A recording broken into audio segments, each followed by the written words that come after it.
إن الحمد لله نحمده ونستعينه ونستغفره ونعوذ بالله من شرور أنفسنا وسيئات أعمالنا من يهده الله فلا مضل له ومن يضلل فلا هادي له أشهد أن لا إله إلا الله وحده لا شريك له وأشهد أن محمدا عبده ورسوله صلى الله عليه وعلى آله وسلم تسليما كثيرا أما بعد اللهم لا علم لنا إلا ما علمتنا اللهم علمنا ما ينفعنا وانفعنا بما علمتنا وأصلح لنا شأننا كله ولا تكلنا إلى أنفسنا طرفة عين. Hadirin dan hadirat rahimani wa rahimakumullah.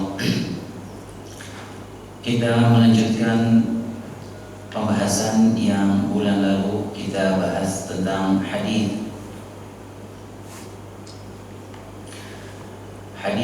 dari Al-Mughirah bin Syu'bah radhiyallahu taala anhu tentang hal-hal yang Allah Subhanahu wa taala larang atau hal yang Allah haramkan atau hal yang Allah benci.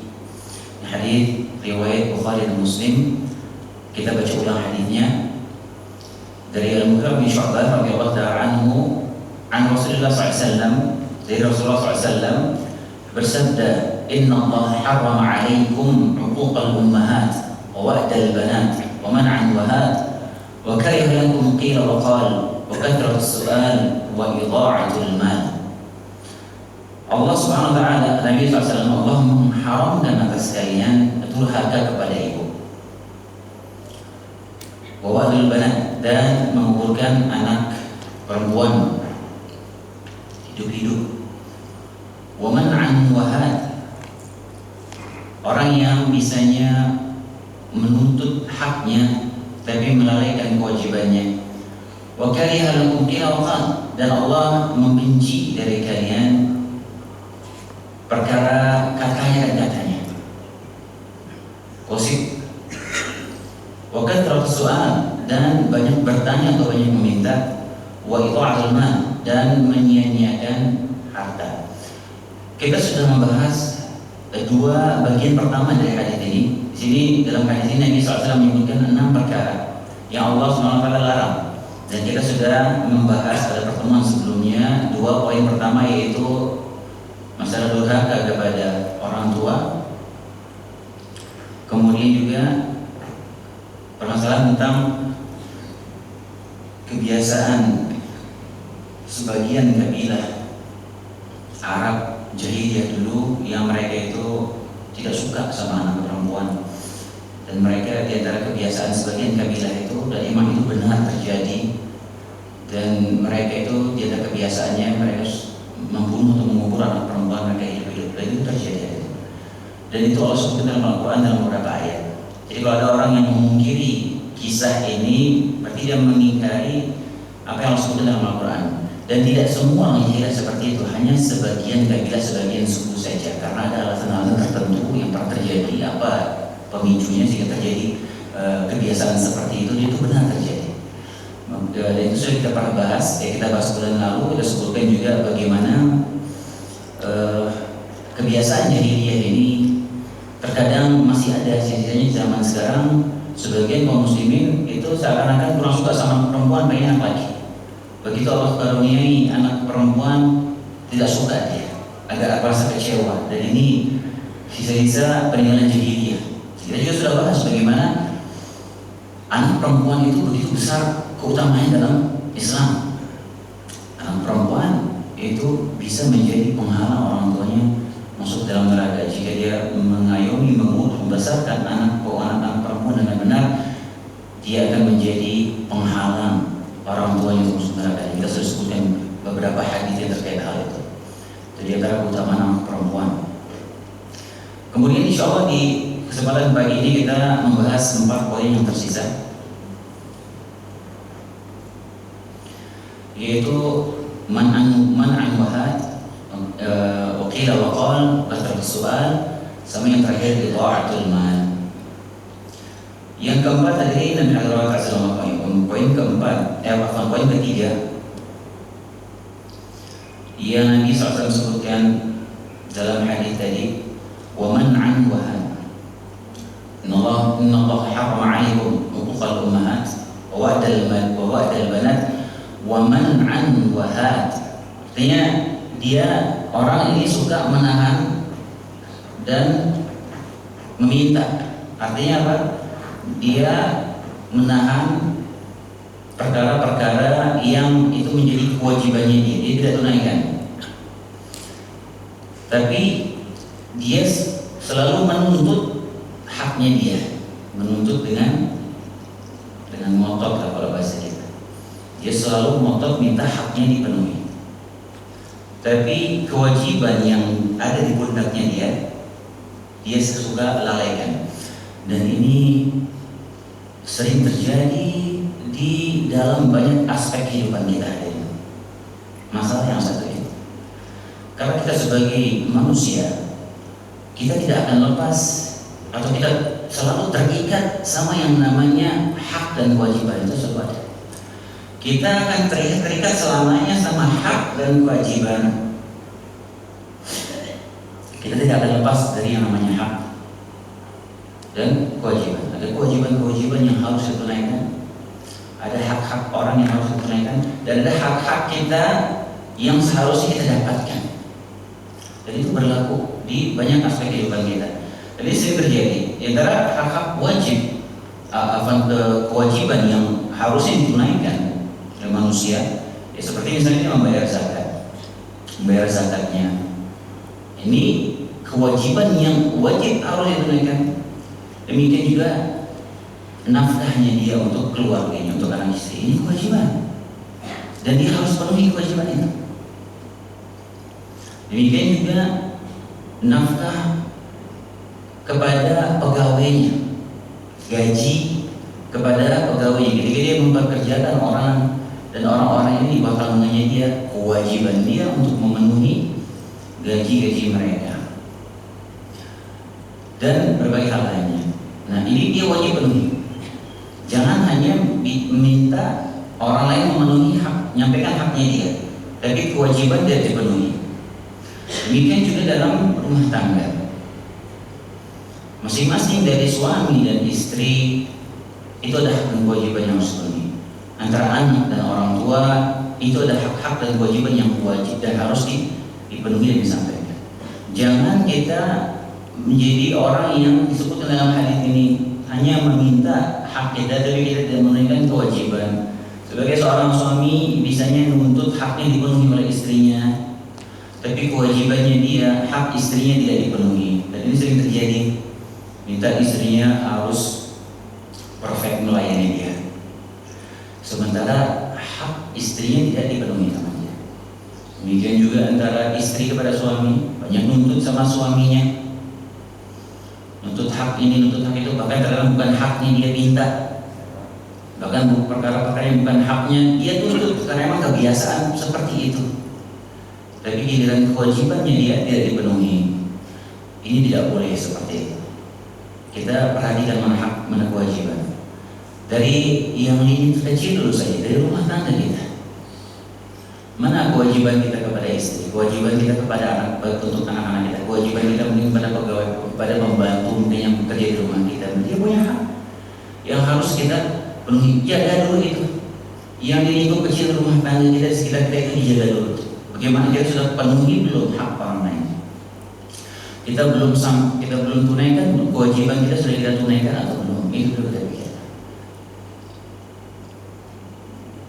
Karena tadi kita sebutkan kita ini hidup tidak akan lepas dari yang namanya menunaikan kewajiban dan menerima hak kita. Dan yang paling penting dari hal ini, yang paling penting ini yang harus jadi prioritas utama kita adalah menunaikan kewajiban kita. Ini paling penting. Ini yang diurutan pertama. Bagaimana kita menunaikan kewajiban kita? Sudah kita lakukan belum kewajiban kita? Ini yang penting. Masalah hak kita itu disampaikan nggak ke kita, nyampe nggak kepada kita terima nggak hak kita, itu urusan belakangan. Kalaupun seandainya kita tidak mendapatkan hak kita yang seharusnya, jangan sedih. Hak itu pasti akan kita dapatkan, nanti pasti akan Allah sampaikan kepada kita di akhirat, pasti. Ketika ada hak kita di dunia tidak terpenuhi, Jangan kita terlalu ngotot untuk memintanya. Serahkan kepada Allah Subhanahu wa taala. Kalau sudah Allah takdirkan sampai akan sampai kepada kita hak kita itu. Kalaupun tidak sampai di dunia, orang zalim kita, orang menahan hak kita, jangan bersedih karena hak itu pasti akan didapatkan di akhirat kelak. Jadi kita fokus ke kewajiban kita itu. Kita sudah penuhi belum hak kita, jangan kita terlalu berlebihan dalam menuntutnya. Karena hak itu pasti akan sampai kepada kita baik di dunia maupun di akhirat. Pasti. Kalau Allah takdirkan akan sampai hak itu. Kalau nggak sampai di dunia, nanti akan Allah berikan di akhirat. Kayak kita kata Nabi SAW, itu ad-dunya al-huquqa ila ahliha yaumil qiyamah. Hak-hak manusia itu pasti akan diserahkan kepada Allah SWT di hari kiamat nanti. Pasti. Semua hak, la tu'addunna al-huquqa ila ahliha yaumil qiyamah. Yang namanya hak pasti akan ditunaikan nanti di hari kiamat oleh Allah SWT. Hatta yuqal lisyatil jalha ila lisyatil qarna, sampai-sampai kambing yang bertanduk itu nanti diadili oleh Allah Subhanahu wa taala karena pernah menanduk, menyeruduk kambing yang tidak punya tanduk. Nanti Allah bangkitkan, Allah hidupkan itu kambing-kambing, disuruh balas ya. Diambil haknya, dia pakai tanduk dulu nih kambing di dunia sama kambing yang bertanduk, sama Allah dihidupkan, disuruh balas lagi kambing yang bertanduk untuk mengembalikan haknya. Apalagi manusia ada ini, apalagi hak manusia. Makanya ini diantara dalil yang para ulama sebutkan masalah hari kebangkitan, apakah hewan itu dibangkitkan atau tidak. Yang rajih berdasarkan dalil, ada 3 dalilnya. Di antara itu bahwasanya hewan-hewan juga akan dibangkitkan pada hari kiamat untuk diadili satu sama lain, untuk menunjukkan keadilan Allah SWT. Kemudian mereka akan dimusnahkan, akan menjadi debu berterbangan. Dan ini pendapat yang rajih, bahwasanya hewan juga akan dibangkitkan. Ada 3 dalilnya. Di antara dalilnya Allah berfirman, wa idzal wuhushu husyirat. Dan tatkala hewan-hewan buas dikumpulkan di pada hari kiamat. Dalilnya itu. Apa namanya itu?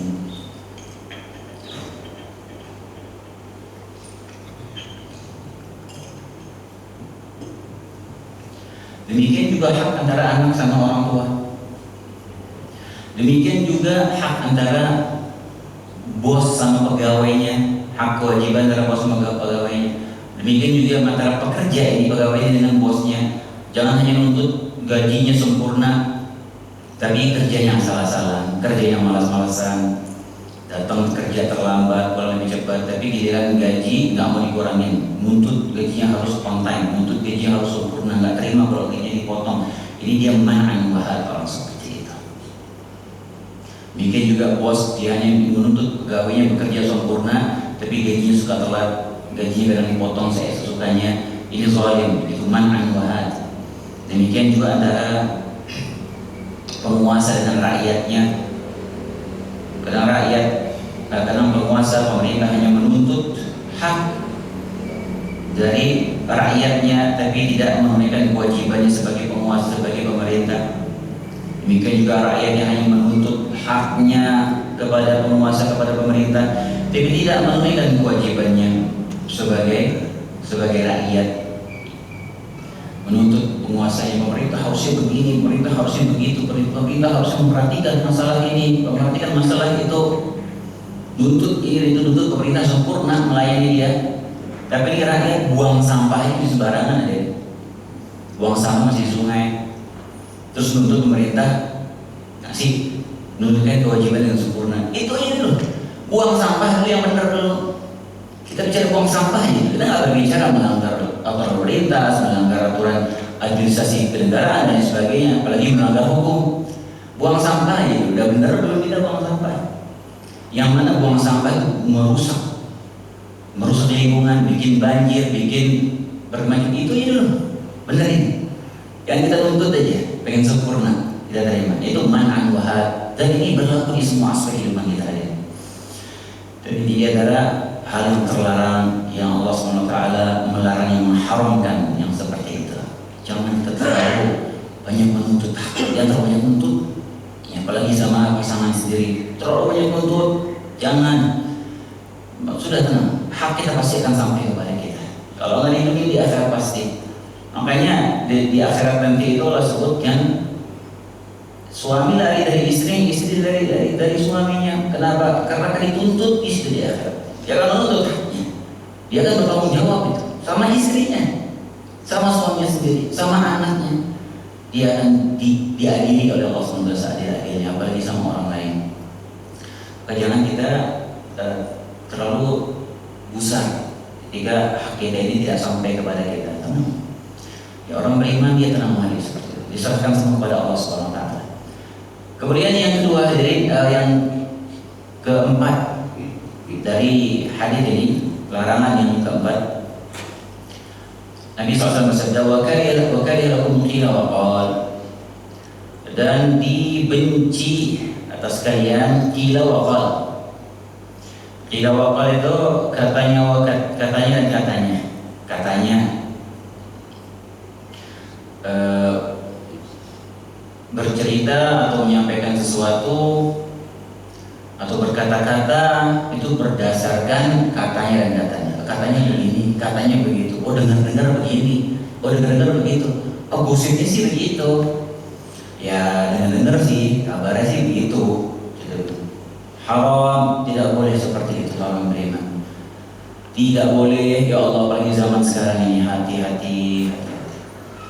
Tidak semua hal yang kita dengar itu kita ceritakan. Tidak semua hal yang sampai kepada kita itu kita cerna, kita telan mentah-mentah kemudian kita sampaikan lagi ke orang lain.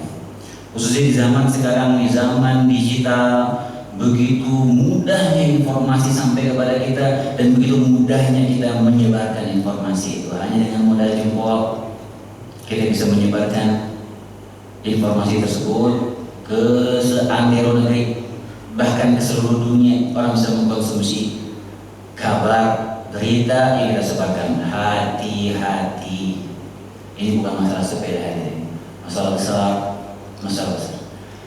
Biasakan diri kita menahan diri hal seperti ini. Jangan kita bertindak itu hanya berdasarkan katanya.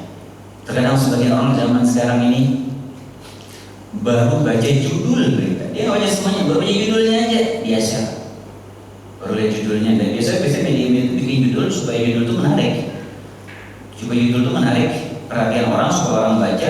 Dan terkadang kita baru baca judul, kita share, kita nggak tahu isinya, kita nggak baca isinya, kita nggak cross check apakah ada kedustaan di dalamnya, apakah ada fitnah di dalam berita tersebut, apakah ada namimah, ada adu domba, apakah dalam berita tersebut akan memicu gesekan di tengah manusia, apakah akan memicu keributan.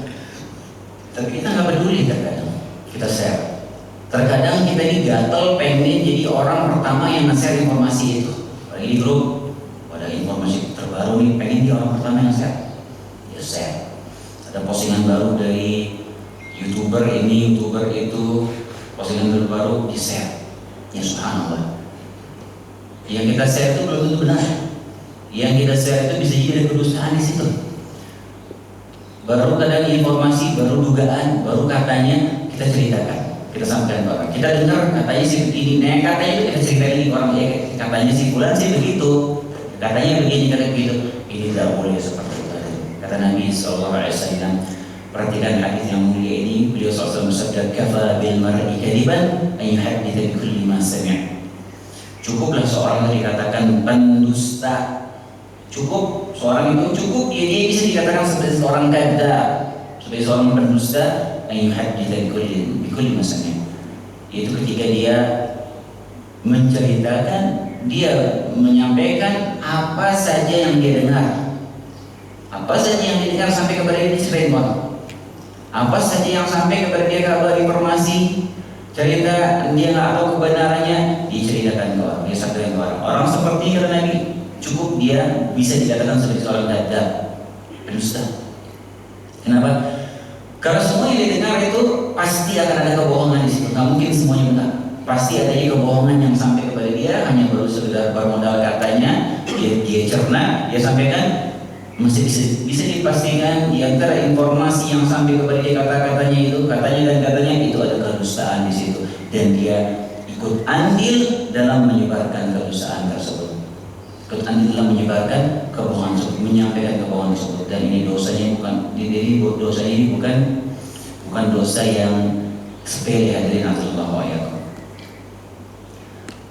Ketika seorang itu ada andil menyebarkan kedustaan, itu dosanya besar sekali. Apalagi zaman sekarang. Apalagi kedustaan itu menyangkut atas nama Nabi SAW, lebih bahaya lagi konsekuensinya. Ketika dia main menyebarkan, tidak crossing, tidak tahu isinya, tidak tadabbur, tidak tabayyun, dia share, ada kedustaan di situ, ada kedustaan atas nama Nabi SAW, maka dia akan menanggung dosanya. Dalam hadis sahih riwayat Bukhari, Nabi SAW menyebutkan, Nabi diperlihatkan dalam mimpi beliau tentang adab-adab orang di akhir barang mahsyar, kafan di alam barzakh. Nabi diperlihatkan, diajak sama oleh malaikat dan di mimpi wahyu dari Allah Subhanahu wa taala, diperlihatkan, ini hadis panjang dalam Sahih Bukhari. Ada yang akan Allah timbangkan di padang di alam barzakh, belum di alam barzakh. Dan ini ada terus sampai hari kiamat. Banyak disebutkan ya, dari orang berzina dan orang yang makan riba dan sebagainya. Ada salah satunya di situ, Nabi SAW melihat orang diadab. Ini orang dia lagi duduk. Kemudian ada satu orang lagi di belakangnya bawa besi pengangkat yang ada kailnya begitu. Kemudian dia besi dimasukkan ke mulutnya, kemudian dirobek, ini besi mulut dirobek sampai ke telinganya. Kemudian dia pindah lagi ke sebelah, ngerobek yang mulut yang sebelah lagi sampai ke sini. Begitu ini dirobek, ini sudah balik lagi. Terus ini dirobek lagi sampai belakang, terus kurang begitu dirobek mulutnya sampai hari kiamat. Kemudian Nabi heran, Nabi bertanya kepada mereka, siapa orang itu, kenapa dia disiksa seperti itu, kata malaikat. Itulah orang yang dia menyebarkan kebohongan, tablughul afaq, yang mana kedustaannya itu menyebar seantero negeri, menyebar ke penjuru dunia. Nah zaman itu, zaman dulu, orang kalau mau menyebarkan kedustaan begitu masifnya, itu butuh perjuangan. Seperti yang dilakukan Abdullah bin Sabah, Yahudi yang pelopor doktrin Syiah. Itu waktu pas awal-awal dia mendoktrin orang sehingga melakukan kudeta kepada Utsman bin Affan, sehingga terbunuh Utsman bin Affan. Itu dia melakukan provokasi itu lama, berbulan-bulan dia keliling menyebarkan isu, menyebarkan hoax ke negeri-negeri muslim. Dia jalan ke Syam, dia jalan ke Jazirah Arab, ke Hijaz, lama dia jalan ke Irak, dia jalan berbulan-bulan buat menyebarkan kedustaan. Sehingga kedustaan itu menyebar begitu masifnya. Zaman sekarang ini hanya hitungan detik kedustaan bisa tersebar ke seluruh negeri. Hanya hitungan detik kedustaan bisa tersebar ke seluruh dunia. Antum share kebohongan nih di sosmed, ke grup-grup antum, itu nyebar hitungan detik, semua orang bisa mencerna. Dan ketika yang antum share itu ada kedustaan di situ, hati-hati, terancam sama hadis, mengerikan. Ini bukan masalah sepele. Makanya masalah qila waqal ini kita butuh kehati-hatian. Latih diri kita memperbaiki diri di hal seperti ini. Coba latih diri kita nahan diri dari komentar, nge-share berita atau menyampaikan sesuatu yang masih katanya, yang masih belum jelas. Hati-hati. Karena tidak semua berita itu sampai kepada yang sampai kepada kita itu benar. Apalagi zaman sekarang yang mohon maaf, media-media yang tersebar, media-media mainstream zaman sekarang, kita tahu lah bagaimana media itu. Bahkan media-media besar top dunia pun ada yang mengendalikan. Ini sudah rahasia umum, Saya punya beberapa kawan yang memang dia itu lama di media, dia wartawan lama, zaman dia banyak cerita. Bagaimana berita itu sudah diarahkan, berita dia harus dia buat berita ini. Terkadang dia sudah buat berita berusaha sejujur-jujurnya sama medianya, ntar dia ubah, dia sesuai sama yang media itu mau. Ya seperti itu kenyataannya. Ya mungkin ada media-media yang jujur, yang dia menyampaikan fakta ada, tapi yang media-media mainstream biasanya ya begitu-begitu aja. Kita tahu lah. Nah makanya kita hati-hati. Kita mau bertabayun memastikan berita itu benar atau tidak, itu sudah tidak ada sulit lagi zaman sekarang. Makanya masalah menyebarkan kita atau kita mau menyampaikan sesuatu atau kita mau menyebarkan berita ini paling tidak ya syaratnya ada dua paling tidak yang harus kita penuhi.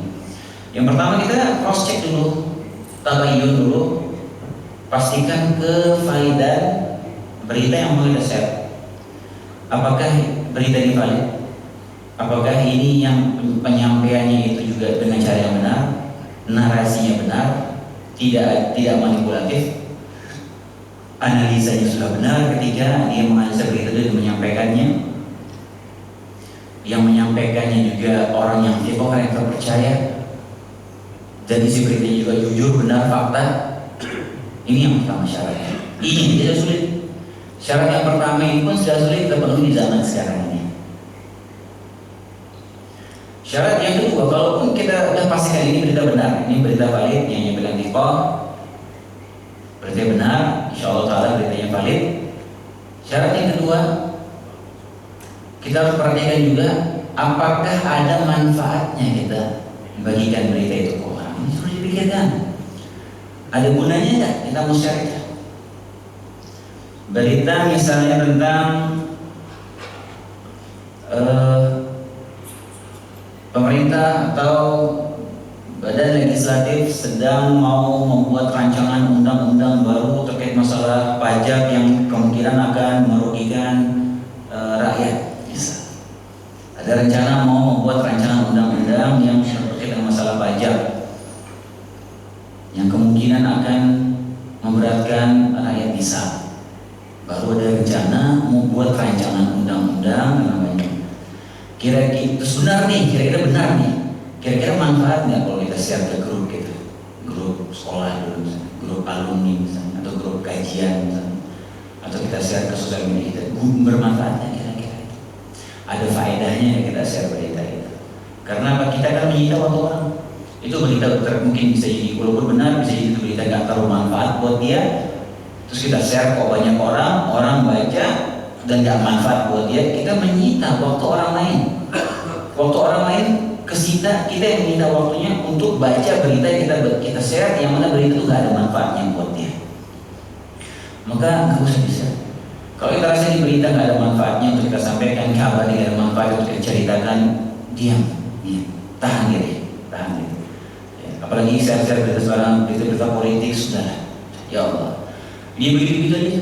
Mau dari besar, ya begitu-begitu aja. Berita-berita politik, berita-berita di TV masalah kejualan politik, ya begitu-begitu aja. Terus kita mau sibuk menyibukkan diri meng-share kita sibukkan diri dengan hal yang bermanfaat buat kita. Kita menyibukkan diri dengan hal-hal yang bermanfaat buat kita di dunia dan terlebih untuk akhirat kita. Sibukkan diri untuk itu. Ya, jangan sibuk nge-share kabar ini, kabar itu. Tahan diri. Ini penting. Pertama kita harus tahu dulu sumbernya, pastikan ini amanah, beritanya benar, tidak berdasarkan kata dan katanya.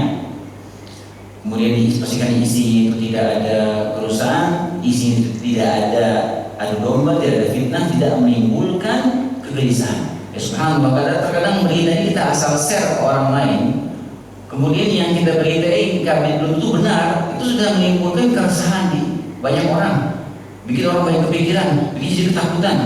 Terkadang yang disebabkan juga kedustaan. Maka ini dosa di orang seperti itu. Tidak boleh. Kata Nabi SAW, bisa maqiyatul rajuli za'am. Seburuk-buruk tunggangan seseorang itu adalah perkataan kata mereka begini, kata mereka begitu. Ini tunggangan yang sangat buruk seperti itu. Dia mau menyampaikan sesuatu, dia mau bertindak sesuatu dengan modal apa? Kata mereka, kata fulan, katanya begini, katanya begitu. Itu seburuk-buruk kendaraan kata Nabi SAW. Maka yang tidak kira-kira tidak bermanfaat untuk kita hadiri, nasallallahu alaikum, tinggalkan. Kata Nabi SAW, min husni islamil mar'i tarkuhu ma la ya'ni. Supaya di antara bentuk keindahan keislaman seorang hamba yaitu ketika dia meninggalkan hal-hal atau perkara yang tidak penting, tidak bermanfaat bagi diri ditinggalkan. Terutama ketika lagi ngobrol-ngobrol, lagi duduk asik sama teman-teman, ya. Udah, tapi tiba-tiba katanya sih begini, katanya begitu, ya Allah, jangan seperti itu. Itu penyakit seperti itu. Kita latih diri kita menahan diri, ya Allah. Kalau kabar ini atau informasi ini kita nggak tahu kepastiannya, jangan diceritakan lagi ke orang. Tahan diri. Jangan jadi nambah dosa kita nanti. Hanya sekedar katanya dan katanya. Katanya sih begitu, dengar sih begitu. Ya kalau dengar begitu kenapa disampaikan? Baru dengar nih, dia nggak tahu nih dengar sih begitu. Dia sampaikan ke orang. Dan ini sering terjadi. Terkadang kita tuh gatel gitu pengen menyampaikan, pengen nulis, pengen share kadang sesuatu.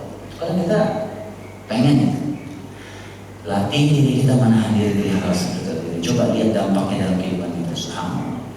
Ketika kita sudah bisa nahan diri dari hal seperti ini aja, insya Allah hidup kita sudah selangkah lebih lurus dari hal ini. Terlihat sepele, tapi coba terapkan. Jangan semua hal kita sampaikan. Baru dengar katanya dari setan, jangan tahan diri. Tidak perlu disebarkan. Kalau tidak penting. Kemudian yang kelima, bagian kelima dari hadis Mughirah bin Syu'bah tadi, wa dibenci bagi kalian, dilarang yaitu banyak terus soal. Banyak soal. Soal ini dalam bahasa itu maknanya dua ya. Bisa dua maknanya.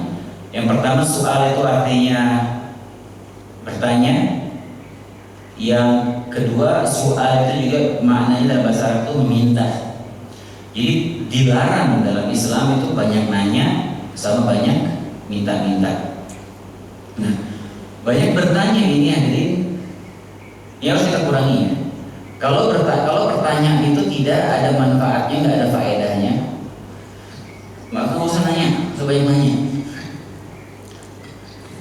Berbeda kalau pertanyaan ini pertanyaan yang bermanfaat.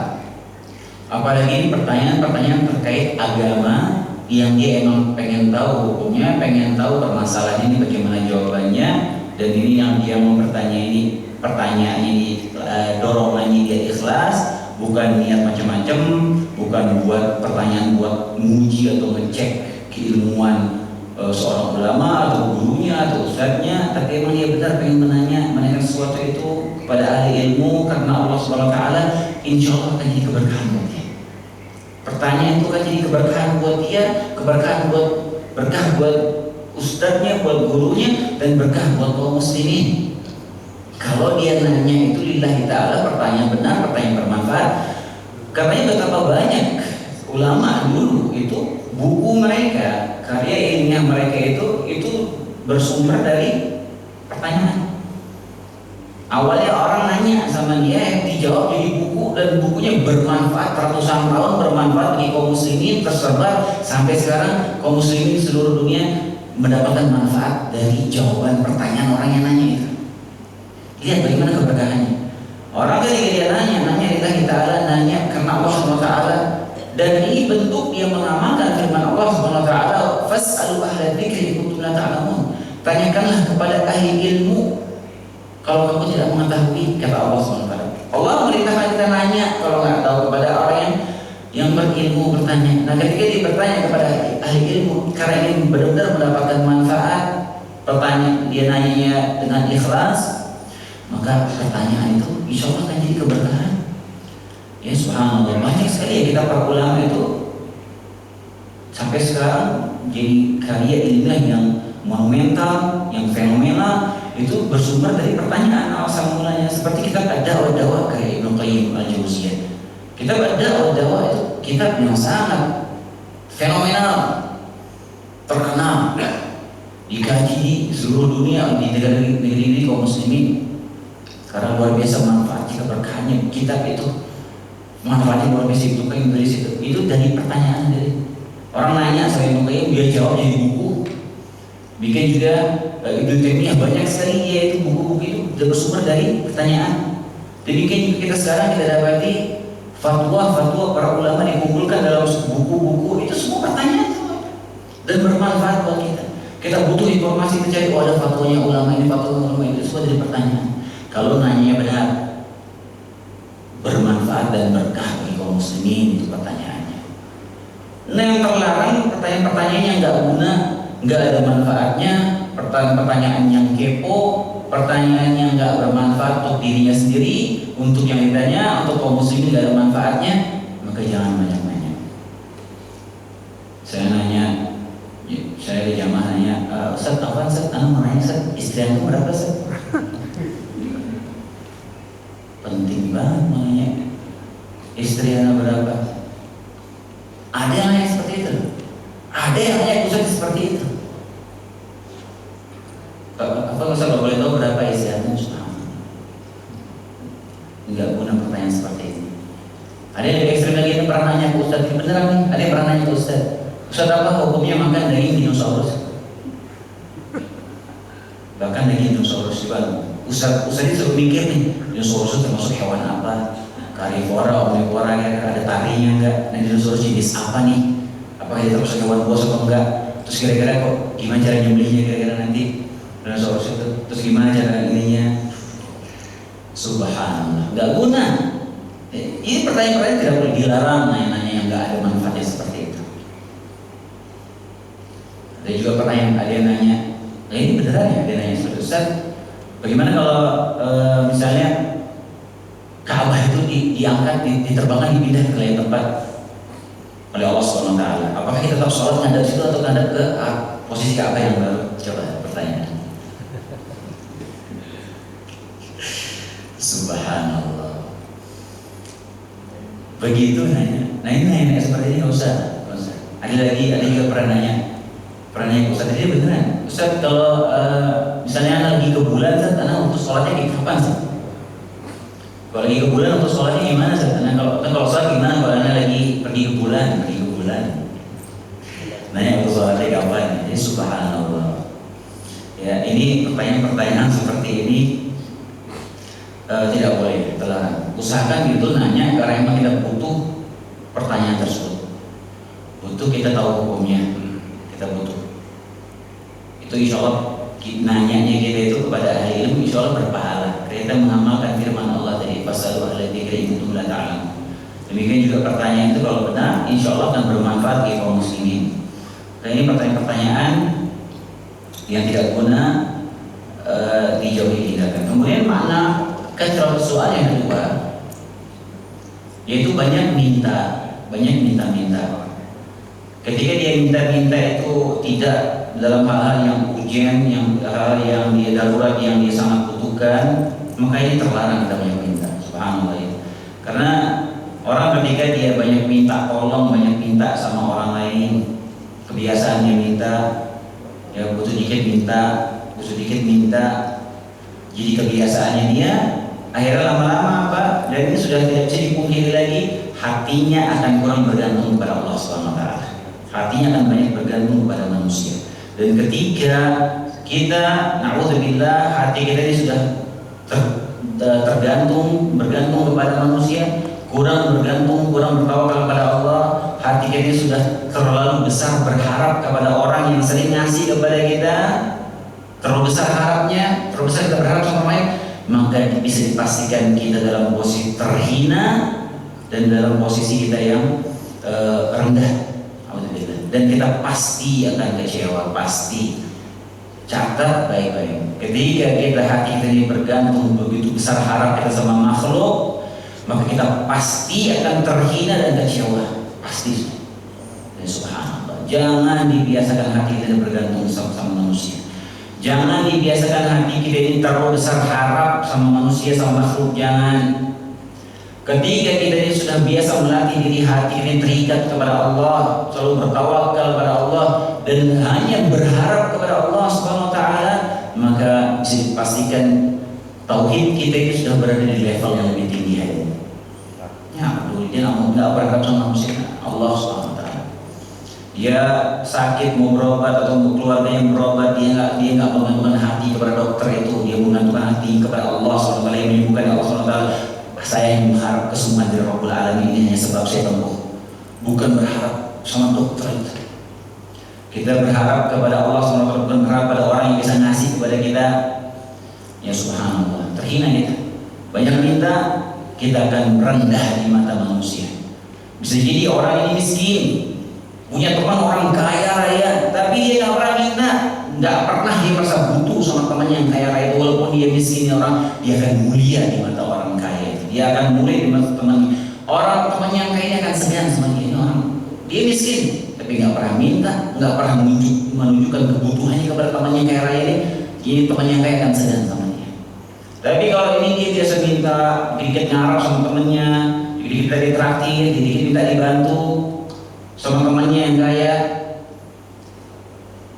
dia pasti akan dipandang rendah sama kawannya itu. Ini orang minta mulu nih, ini orang ngerepotin mulu nih, ini orang begini, subhanallah, hina, terhina orang seperti itu.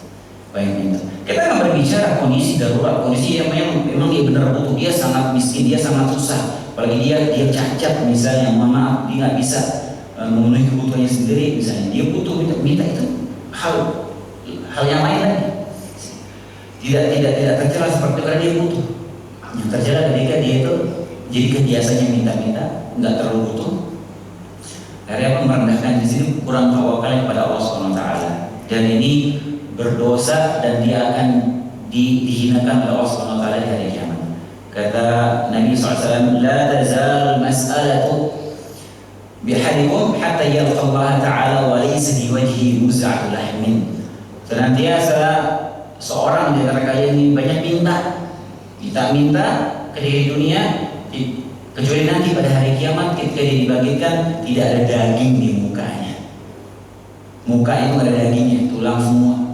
Bila Allah yang ada daging, kenapa? Karena dulu ketika di dunia nggak punya malu, punya minta sama orang lain, nggak punya malu, muka tembok.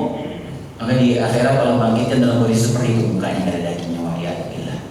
Makanya di antara baiatnya para sahabat kepada Nabi SAW, mereka berbaiat kepada Nabi SAW. Di antara baiatnya apa? Supaya mereka itu berbaiat tidak meminta kecuali kepada Allah Subhanahu Wa Taala.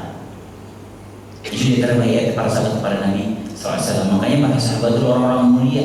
Mereka nggak suka minta-minta, sampai disebutkannya mereka para sahabat ketika di atas tunggangannya, di atas untanya, di atas kudanya, dan kawan-kawannya ada di bawah. Kemudian nggak sengaja dia punya cematinya, cambuk kuda itu jatuh. Kalau kita kan bisa, tolong dong ambilin cambuk kiri ke kendaraannya. Mereka nggak mau, dia turun dari kendaraan untuk ngambil sendiri karena tidak mau minta sampai seperti itu. Enggak, contoh seperti itu nggak terlarang ya, tapi mereka menjaga izzah, menjaga kemuliaan diri mereka sampai seperti itu. Minta tolong ngambilin cambuk yang jatuhnya, nggak mau. Apalagi minta-minta yang hal-hal yang lain, minta-minta materi kepada orang lain, jauhi, hindari seperti itu. Itu dua makna soal. Yang pertama tadi banyak nanya yang nggak guna, sama banyak minta-minta. Kemudian yang terakhir, bagian terakhir dari hadis ini,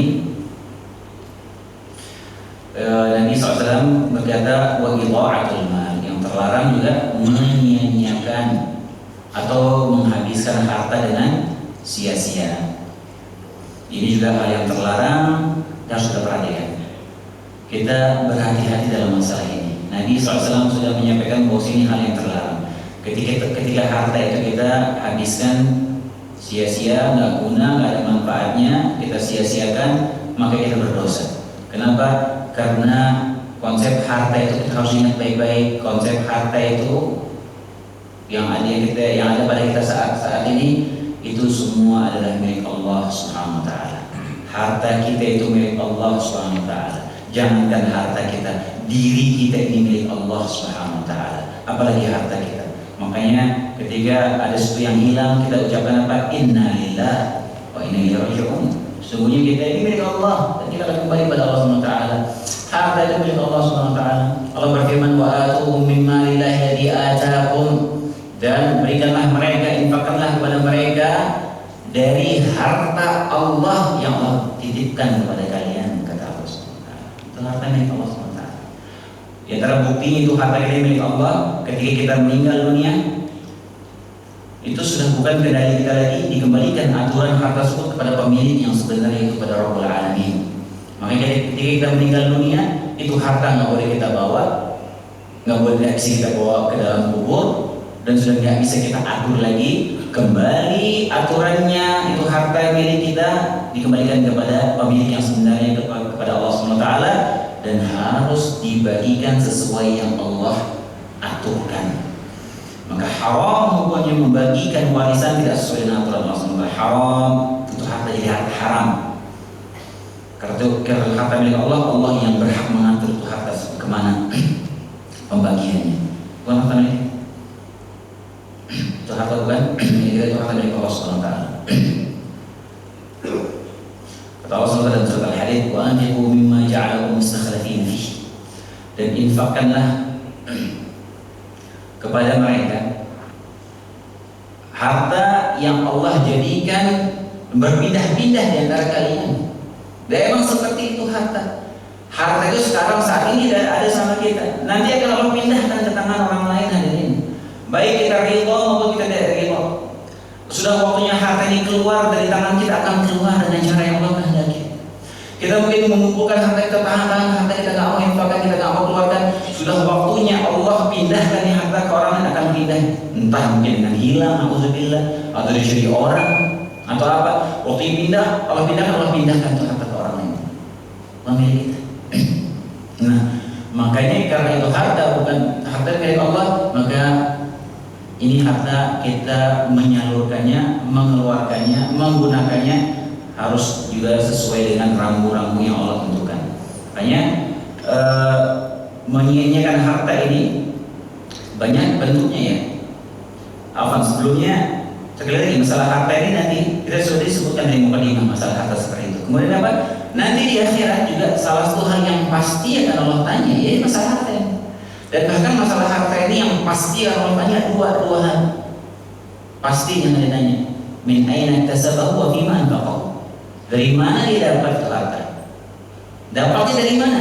Allah akan audit. Ini harta maksudnya dari mana sumbernya? Kemudian yang kedua, wa fima anfaqahu. Kemana dia infakkan, dia salurkan harta ini? Pasti akan Allah tanyakan. Makanya di antara bentuk idha'atul mal yang terlarang dalam hadis ini, ketika dia menyia-nyiakan atau mengeluarkan harta tersebut pada hal-hal yang sia-sia atau pada hal-hal yang haram. Makanya harta itu dikeluarkan atau disalurkan bisa kita kategorikan. Yang pertama itu harta dikeluarkan dengan cara yang haram. Jadi dia salurkan ke hal-hal yang haram, seperti untuk pesta pora, untuk hura-hura, untuk maksiat, untuk hal-hal yang Allah haramkan, maka jelas pengeluaran harta itu haram dan dia berdosa. Atau juga yang termasuk dia menyia-nyiakan harta yang terlarang ketika dia harta itu dia simpan tanpa dijaga, hartanya nggak dijaga, sehingga apa? Sehingga rusak, mubazir, sia-sia. Punya mobil, koleksi mobil banyak, dipakai enggak, akhirnya apa? Rusak mobilnya, pajak jalan terus. Ini idha'atul mal haram. Jangan kita jadi seperti itu. Doyanya ngumpul-ngumpulin makanan, kalau makan bikin makanan banyak, nggak habis, simpan, sedekahin nggak, simpan, rusak, mubazir, terus dibuang. Ya Allah, jangan kira itu nggak ditanya sama Allah SWT. Kenapa nggak diinfakkan? Itu makanan berlebih, disimpan sampai rusak, sedekahkan ke orang. Itu akan makanan itu akan tersisa di sisi Allah SWT dan akan berkembang. Kita akan terima hasil sudah berkembang menjadi besar. Kalau kita simpan rusak, mubazir, dosa kita akan dihisab oleh Allah SWT. Ada orang yang hobinya koleksi mobil-mobil klasik, di mana mobil-mobil klasik yang ini mahal-mahal dia beli koleksi, nggak bermanfaat buat dia, nggak guna buat dia. Akhirnya apa? Sia-sia. Ya, na'udzubillah. Ya, macam-macam ya seperti ini. Orang yang menyia-nyiakan harta, bermewah-mewahan, sehingga apa? Tabzir, sampai hartanya itu hilang, harta itu rusak, nggak berguna, nggak bermanfaat. Kemudian yang ketiga, yang kedua itu harta yang digunakan pada hal yang dianjurkan, yang mustahab. Itu dia gunakan salurkan hartanya untuk kebaikan-kebaikan, untuk bersedekah, untuk berdakwah, untuk masjid, bermanfaat. Kemudian yang ketiga, hal-hal yang dia salurkan pada hal-hal yang mubah. Nah, perkara-perkara yang mubah ini silahkan dia salurkan hartanya sebutuhnya dia, senyamannya dia.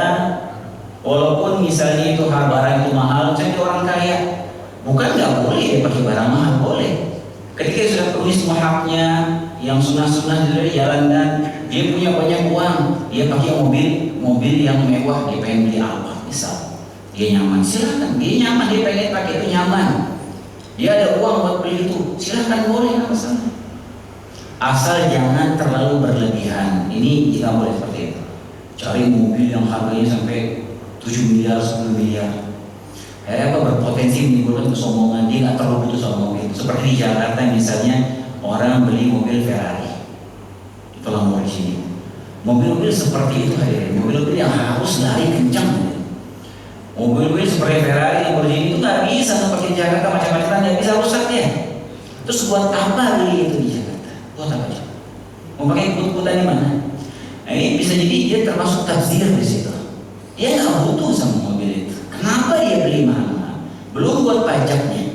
Ada orang yang mobilnya bertumpuk-tumpuk di rumah, pajaknya sendiri bisa ratusan juta per tahun hadirin, subhanallah. Tapi sedekahnya nggak nyampe sekian persen dari pajak mobilnya itu. Ya Allah, kira-kira apa jawabannya dari Allah SWT seperti itu? Berat. Jadi hal yang mubah dia salurkan sesuai dengan Allah, tidak berlebihan, tidak menimbulkan kesombongan, silahkan. Dia mau pakai, dia punya uang pengen pakai baju yang mahal, silahkan. Asal tidak berlebihan. Dia pengen pakai mobil mewah, tafadhol. Asal jangan tafsir, jangan berlebihan, sehingga bisa menimbulkan kesombongan. Jangan sampai terlalu mewah. Apa-apa terlalu mewah, jangan. Itu berpotensi menimbulkan kesombongan. Lagi dia butuh, silahkan. Itu dia salurkan pada hal yang mubah. Demikian hadirin antara Assalamualaikum, kurang lebih saya mohon maaf. Itu tadi 4 poin yang tersirat dari hadis itu, yaitu al-mana'an wa karih qila wa qala wa kathrat as-salat wa idha'at al-mal. Jika ada yang bertanya, saya persilakan. Baik, hadirin yang dirahmati Allah Subhanahu wa taala, kita pada kesempatan hari ini yang mengangkat tema perkara yang dilarang Allah Subhanahu wa taala. Silakan bagi sekalian yang masih membutuhkan keterangan lebih lanjut atau misalkan ada hal-hal yang kurang paham, bisa dipertanyakan. Silakan. Ada. Baik, Pak Haji Amir mengawali pertanyaan hari ini. Silakan.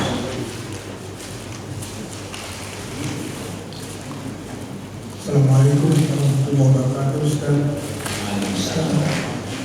salah satu yang menarik untuk saya tanyakan mengenai harta itu kata harus dijaga, dipelihara. Dalam rangka menjaga dan memelihara harta kita itu kadang-kadang juga harus berhadapan dengan orang yang jahat, dan kita harus berhadapan dengan dia sehingga mengancam nyawa kita. Dan dalam hal seperti itu, sampai kita bisa meninggal dunia, apakah kita meninggalnya itu bagaimana dalam rangka menjaga harta itu sampai kita terbunuh misalnya, itu bagaimana Ustaz? Terima kasih. Assalamualaikum warahmatullahi wabarakatuh. Assalamualaikum warahmatullahi wabarakatuh. Yang antum tanyakan itu ada Nabi SAW menyampaikan dalam hadis sahih. Kata Nabi SAW, "Man qutila duna mali fa huwa syahid, man qutila duna 'irdihi fa huwa syahid, wa man qutila duna malihi atau man qutila duna nafsihi fa huwa syahid." Atau Muhammad SAW. Barang siapa yang dia terbunuh karena membela hartanya, maka dia syahid. Barang siapa yang terbunuh karena membela kehormatannya dia, membela nyawanya dia, maka dia syahid. Baik. Makanya ketika orang ini dia misalnya dirampok, dibegal misalnya, dia membela diri untuk menjaga hartanya itu, kemudian sampai dia terbunuh, maka insya Allah ini orang mati syahid. Tapi kata para ulama merincikan, dan ini benar ya, ini bukan dari saya, para ulama menyebutkan kondisi seperti itu. Dia lihat dulu keadaan orangnya.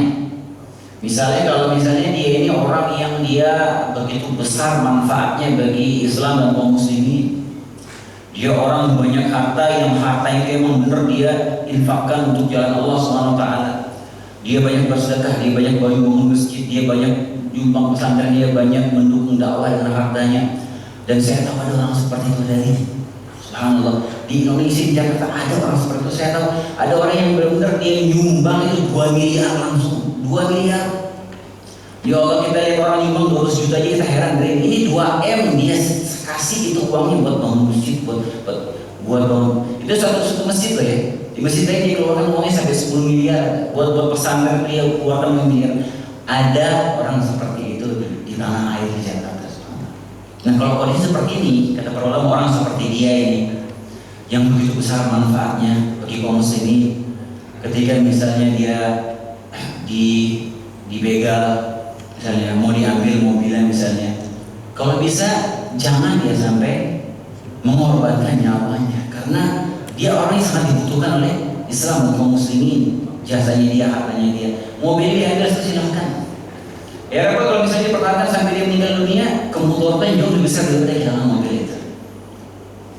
Seperti itu. Jadi kalau orang-orang yang dia jasanya besar, kalau bisa dia lebih menjaga nyawanya itu. Karena dia dibutuhkan sama kaum muslimin. Ada orang seperti itu. Coba untuk bayangin kalau orang seperti itu meninggal, belum tentu ahli warisnya mengeluarkan hartanya dia seperti dia mengeluarkan hartanya untuk Islam dan kaum muslimin. Belum tentu. Tapi kalau ya misalnya ya nggak terlalu bermanfaat lah untuk kehidupan, ya nggak terlalu berguna misalnya, ya ketika dia misalnya mau dirampas hartanya, perjuangan insya Allah syahid ya habis. Walaupun yang kaya misalnya dia membela sampai dia terbunuh, dia syahid insya Allah syahid. Nabi SAW itu habis syahid. Seperti itu. Kemudian kalau kita juga mau menjaga harta kita, cara terbaik untuk kita menjaga harta kita yaitu kita menitipkan harta kita di jalan Allah SWT. Itu cara yang terbaik. Cara terbaik kita menginvestasikan harta kita itu kita investasikan di langit, kita investasikan di jalan Allah SWT. Karena investasi kita kepada Allah SWT itu pasti akan beruntung, pasti akan berkembang pasti. Kalau kita investasi di dunia kita, di dunia ini kita menjaga harta kita di dunia dengan cara apa? Kita investasi sana sini. Investasi di dunia masih ada kemungkinan gagal, masih ada kemungkinan rugi, masih ada kemungkinan hilang harta kita. Tapi kalau kita investasikan di jalan Allah SWT, maka itu harta pasti berkembang dan akan diserahkan kembali kepada Allah, oleh Allah SWT kepada kita di akhirat dengan terus berkembang. Subhanallah, kita punya makanan di rumah. Makanan ini yang mungkin di kulkas nggak seberapa makanan lebih ketika masak disimpan di kulkas, nggak kemakan pada besoknya. Jangan dibiarkan sampai rusak. Kita makanan kasih ke orang. Itu makanan bermanfaat dan bermanfaat untuk kita di akhirat. Berkembang itu makanan 1-2 porsi kita kasih ke orang, nanti di akhirat sudah berkembang, Allah kembangkan. Pasti Allah berkembang semakin menjadi besar, Allah kasih pada kita di akhirat. Sekedar makanan, pakaian kita nggak pakai, kita akan ganti pakaian yang baru. Pakaiannya masih bisa dipakai, kasih ke orang, sedekahkan, jangan dibuang. Itu nanti bermanfaat untuk kita. Apalagi harta kita. Kayaknya kita mau jaga harta kita, investasikan jalan Allah SWT. Buat bangun masjid, buat bangun pesantren, buat sekolah tahfidz, sekolah Al-Quran, pendidikan Islam, buat dakwah. Kita berikan jalan Allah SWT. Makanya itu cara harta kita akan tetap ada, tetap utuh. Karena ketika kita meninggal dunia itu harta sudah habis ceritanya. Ketika kita meninggal dunia itu harta sudah nggak ada ceritanya, itu sudah habis, nggak ada sangkut pautnya lagi sama kita. Sudah berpindah ke pendidikan, kita nggak butuh harta kita bagaimana nasibnya. Dikelola sama ahli waris kita, diambil sama ahli waris kita. Tapi kalau harta itu kita titipkan jalan Allah Subhanahu Wa Taala ketika kita masih hidup, maka itulah harta kita yang tersisa sebenarnya. Ketika Nabi SAW memerintahkan istrinya untuk membagikan kambing yang disembelih kepada Aisyah, Aisyah suruh bagikan. Kemudian beberapa saat kemudian Nabi bertanya kepada Aisyah, "Ma baqiya minha?" Wahai Aisyah, apa yang tersisa dari kambing itu? Apa yang tersisa dari kambing itu? Kata Aisyah, "Ma baqiya minha illa katifuha." Udah nggak ada yang tersisa, ya Rasulullah. Sudah semua dibagikan kecuali bagian pundaknya kambing yang masih tersisa. Apa kata Nabi SAW? Memberikan pola pikir yang berbeda, dirubah mindsetnya Aisyah. Kata Nabi SAW, "Ma baqiya minha illa katifuha." Justru sebaliknya Aisyah, semuanya tersisa kecuali pundaknya yang belum dibagikan, itu yang Enggak, sisanya tersisa kenapa? Karena sudah dibagikan kepada orang, sedekahkan. Itu tersisa bagi dia, itu harta tersisa dititipkan di jalan Allah Subhanahu wa taala. Maka ini pola pikir kita harus ubah. Kita mau menjaga harta kita, usahakan kita berbekal dengan harta kita titipkan di jalan Allah Subhanahu wa taala. Tapi perhatikan, tentunya dengan kita memperhatikan kebutuhan untuk anak istri kita. Jangan semua disedekahkan sehingga untuk ahli waris disediakan sama sekali misalnya. Makanya dalam Islam juga memperhatikan hal seperti itu. Tidak boleh seorang itu dia membuatkan wasiat untuk harta yang dibagikan diserahkan kepada ahli waris, tidak boleh lebih dari sepertiga, nggak boleh. Karena akan menzalimi ahli warisnya. Seperti Allah Taala. Ada yang bertanya? Bisa. Pak Heru, Assalamualaikum warahmatullahi wabarakatuh. Antum yang nanya. Ini benar-benar pengen tahu Ustaz. Kan zaman dulu itu Amirul Mukminin Abu Bakar itu kan sempat memanggul gandum untuk orang miskin ya. Tapi orang miskin itu nggak tahu dia itu Amirul Mukminin. Sekarang itu ada pejabat-pejabat yang seharusnya dia itu produknya itu adalah policy ya, kebijakan. Tapi mungkin karena sistemnya nggak jalan, dia harus turun ke masyarakat gitu. Apakah itu tidak termasuk ria atau ujub ya? Karena sekarang sudah ketahuan, ini sih, apakah itu bukan penceritaan dan sebagainya. Gimana caranya supaya dia nggak ujub, karena itu memang diperlukan sebenarnya. Tapi ya itulah, gimana dilema ini. Sulit pertanyaan. Pertama, Anda meluruskan tadi yang disebut Abu Bakar, yang benar di kisah itu Umar bin Khattab ya, Umar bin Khattab.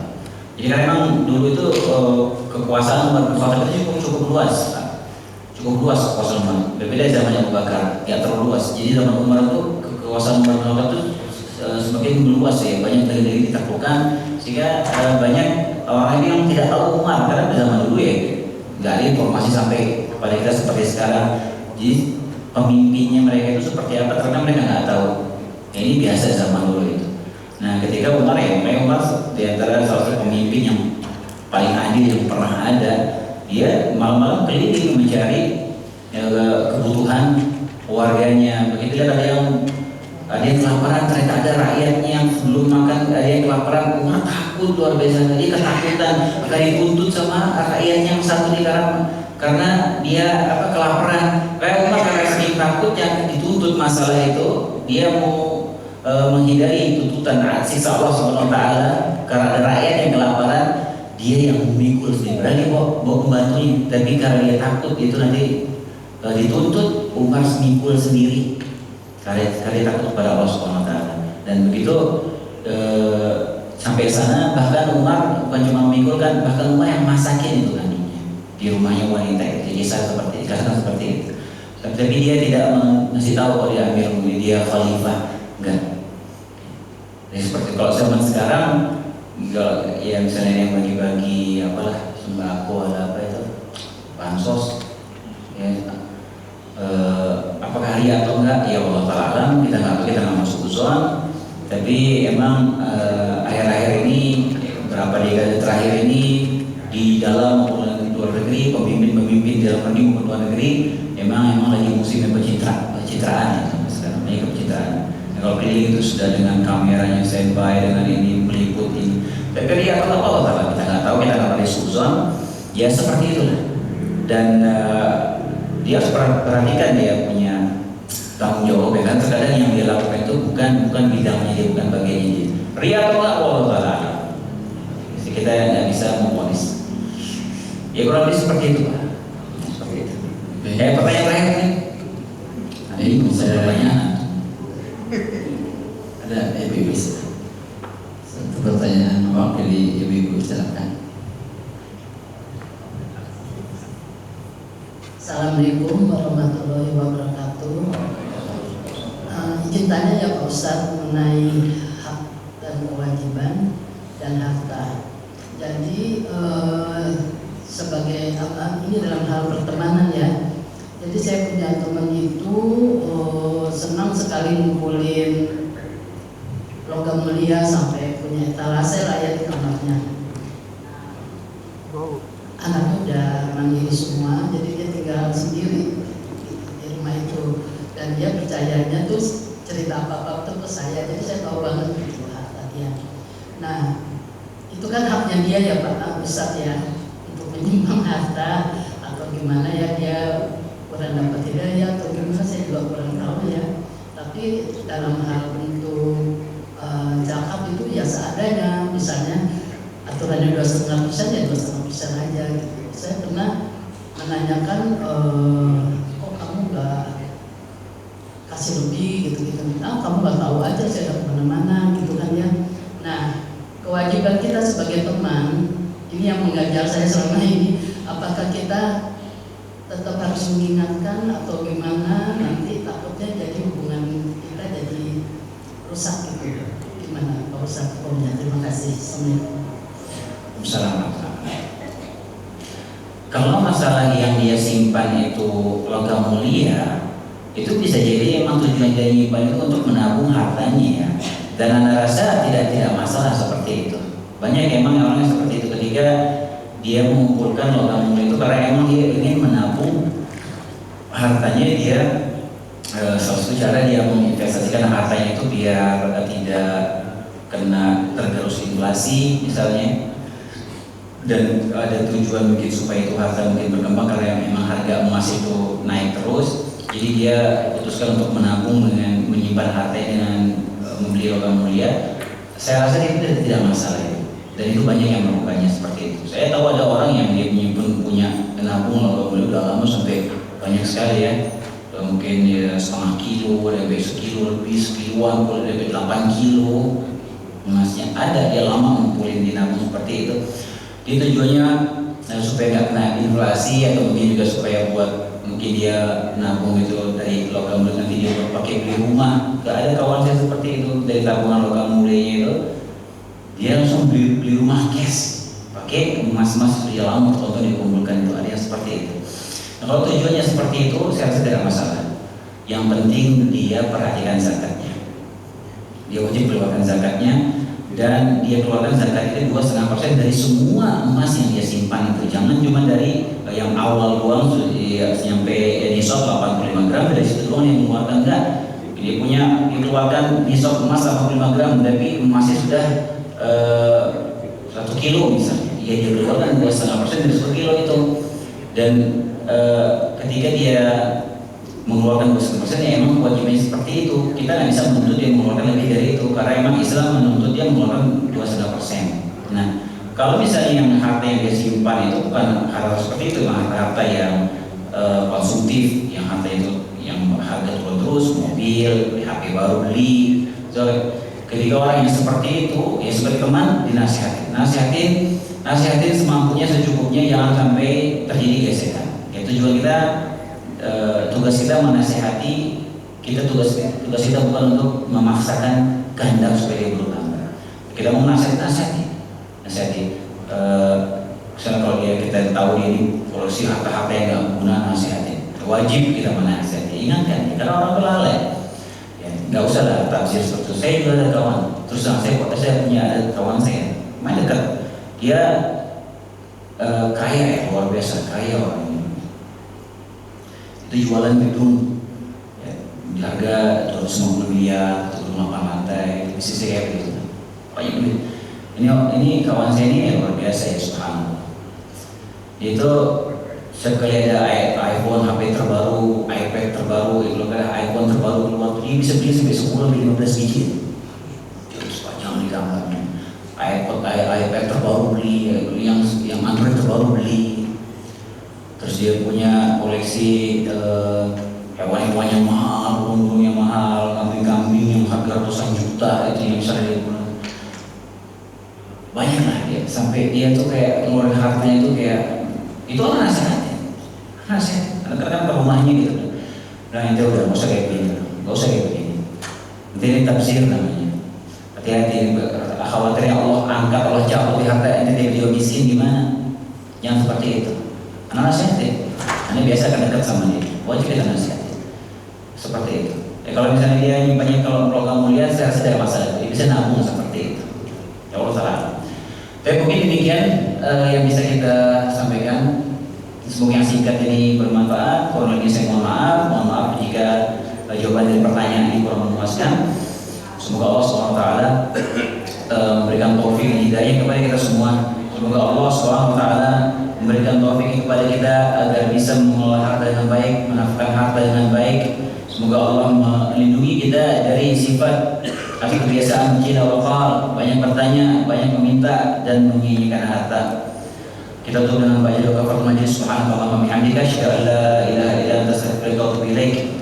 Saya kembalikan kepada moderator. Baik, alhamdulillah. Terima kasih kepada Pak Ustaz, terima kasih kepada sekalian yang sudah mengikuti kajian pada kesempatan hari ini. Sekali lagi semoga ilmu yang disampaikan bisa bermanfaat untuk kita semua. Saya sebagai penguasa barangkali ada kesalahan atau khilafan, mohon maaf yang sebanyak-banyaknya.